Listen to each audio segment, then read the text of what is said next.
ध्येय नाही, ज्याला दिशा नाही, अशी माणसं भरकटतात. की भरकटणं कशाला म्हटलं जातं, तर ज्याला ध्येय नाही, ज्याला दिशा नाही, अशी माणसं भरकटतात. ही सगळ्यात मोठी वस्तुस्थिती आहे. आज भारताची अवस्था जर बघितली तर हा देश जगातला सगळ्यात तरुण देश मानला जातो.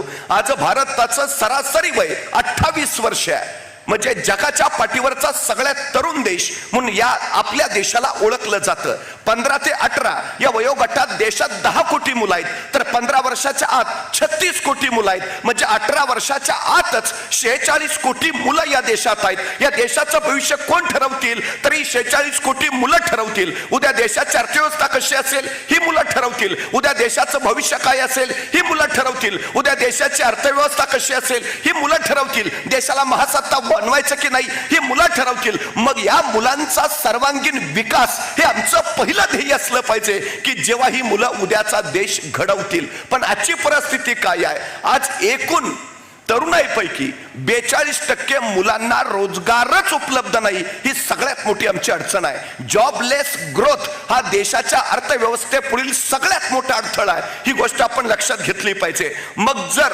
आमच्या युवकांच्या हाताला काम नसेल, त्यांच्या मनामध्ये विचार नसेल आणि त्याच्या हातून कुठली कृती घडत नसेल, तर अशी भरकटणारी मुलं खरंच उद्याचा देश घडवतील का, हा सगळ्यात मोठा चिंतनाचा आणि संशोधनाचा विषय आहे. एक सगळ्यात महत्वाचा आशय आहे, आमच्या मुलांकडे प्रतिभा नाही का, आमच्या मुलांकडे बुद्धी नाही का, आमच्या मुलांकडे संपत सगळ्या गोष्टी आमच्याकडे आहेत, पण तरी आम्ही कुठे आहोत याचा विचार आपण प्रामुख्याने करायला हवा. खरं तर गेल्या 10 वर्षामध्ये 17.5 लाख लोकांनी देश सोडलाय. यातली 2.5% लोक कोण आहेत, तर ज्यांची संपत्ती 500 कोटीच्या पुढे आहे, जे इथं उद्योग उभा करू शकत होते पण ते देश सोडून परक्या देशात गेले. आणि उरलेले 98% कोण आहेत, तर ते नोकरी मिळवण्यासाठी हा देश सोडून परक्या देशात गेलेली आमची तरुण मुलं आहेत.